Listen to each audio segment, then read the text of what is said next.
Hi guys, Tara Scott here with Revitalize. I'm here with Dr. Rajka.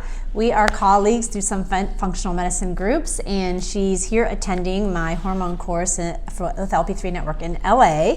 So I was wondering if you could tell our viewers what were some big takeaways so far from the course. Now I know we have another day tomorrow, but yeah, you know what's really interesting, and so I've been doing hormone prescribing as well, and I come to these conferences like many of us because you look for the expert, and you learn the latest and greatest. And what really hit home was how many things we did wrong when we were trained in allopathic medicine. And so the first thing that kind of came to mind was, a lot of our young girls are getting their periods earlier and earlier.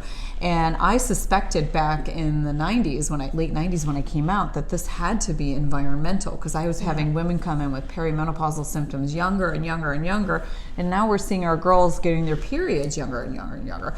And along with that, we're seeing heavy bleeding. And so the typical thing we see, right, is that they have their estrogen levels are too high, so we call that estrogen dominance. And unfortunately, you bring in a 12 or 13-year-old girl, or say she is even 15 or 16, and contraception might be a thing, but most of the time contraception is not even the main purpose of the visit, and they're put on oral contraceptives, and they're giving them the wrong kind of estrogen, which makes the estrogen dominance worse, and then they're giving a little bit of progesterone, but it's not even the favorable progesterone. So they're giving them two types of hormones when only one is needed.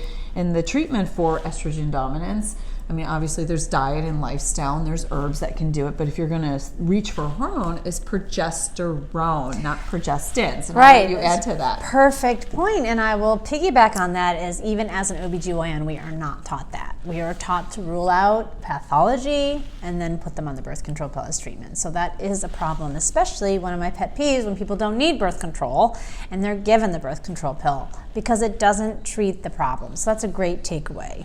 Yeah, and so we really got to look at what's the underlying cause, and how do we, if we do need to reach for hormones, reaching for the right ones. And then my worry with these girls are the risk it puts them at. So we all know that the birth control pill depletes our B vitamins. Right.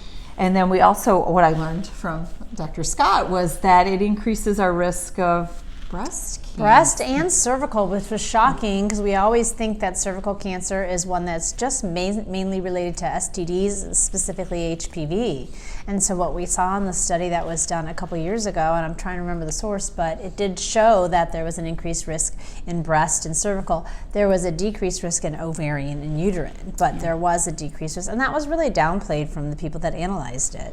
Yeah, and so then it leads to, not only is it increase your risk, but it's the length of time. So when I look at my personal history and they say, is it 5 or 10 years? It was after 5 years, I think, in that study, I believe. Yeah, and so I was on the birth control pill from 20 to 32. That's 12 years. And lo and behold, we were in fertility, so we never probably needed it. So it's like really looking at what is the problem, what are we trying to treat, and what do we need to do about it? And then that leads to, a lot of us have young girls that are either teens or now getting into their 20s, and one's in college, and you're saying, well, what do we do for these poor girls when they want birth control? Because the pregnancy rate is 80% per cycle around the age of 20. So our young girls are high risk, if they're going to have intercourse, of getting pregnant. So I don't know. I don't know if there's a good choice. That is definitely a question, and a little bit of a different question, because I think what's happening is, even if they don't need birth control, they're being put on it. But you're right, it's a different question if they do need birth control,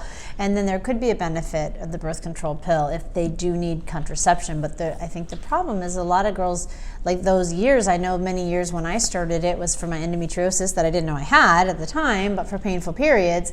And had I known, I would have not taken it during the years that I didn't need the birth control. Yeah. Yeah, absolutely. Great takeaway. Well, thanks for sharing with us today. Yeah.